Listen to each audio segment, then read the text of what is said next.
shu uba HM Shangpliang ulaong. Pagajing jong ka SSA Association kala syam hakini ki benai balalet halor ka jingbam yo ekutulop mentala lai benai bat usngo khia ban sngap halor ka jing jong kinong hikai bat ula kularu ba unsara biang ya kani ka jing jong kinong hikai hakador bar thawan knang ba kinong hikai kin yo eka hok ka jongki. Baila khot sobha yang ni bangin ya don rengkat bat pi hakani ka por kum kinong mi khmat ngi baro ngi lewan hakani ka jaka menta hakaba pi pelong ya ka sit in demonstration ngi nawan marsenwai ka assembly ngi awan be direction ni ban pej ban sngap ya ki jing ki jong pi ngilawan kambene habang iyeng hang ti ngilayo snow kedal ya ki kentien bakren I president ya ki jing kabaka SSA Association kala syam ha kini ki benai ki balalek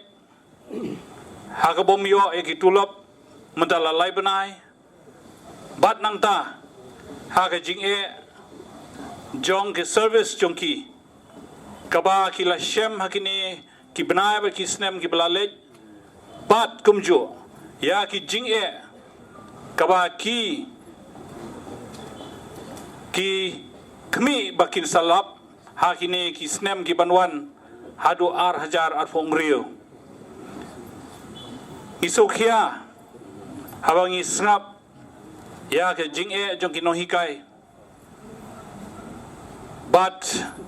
nakaliang jonga kumangala jukip laba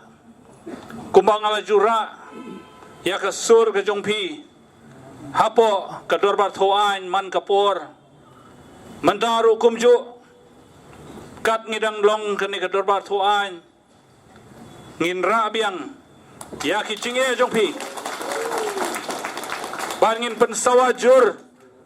kamjur ban ya kai ba ikrani barmbai menta kamjur shushu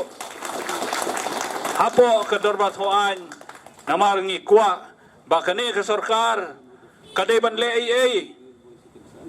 bakane ke sarkar bat menteri bade pej ya ke education udai baun sngap ya ki jing dawa ki jongpi ngimtep ke ai gadon ke jing handrai habadon kamon menteri lese don kalat kalenti banwanra ya ke solution nginget bahakini kisngi naru lasai bat haru lasisngi ngidon kapor kabaki don ka motion ka bangilabu tangi benta jongpi ni paro kumne kumbangi layar wan rengkat hangne ngine sim benta hakani ka motion ka bangila ai ka subject plight of teachers in Meghalaya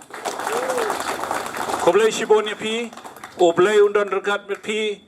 oblai unang kerho ya kayeng kasem jong pi undap penbeng ya kayeng jong pi bat kumju undang ai pi baro ya kayeng kasem jong pi ya kamet kapakoj kapakia koblai shibon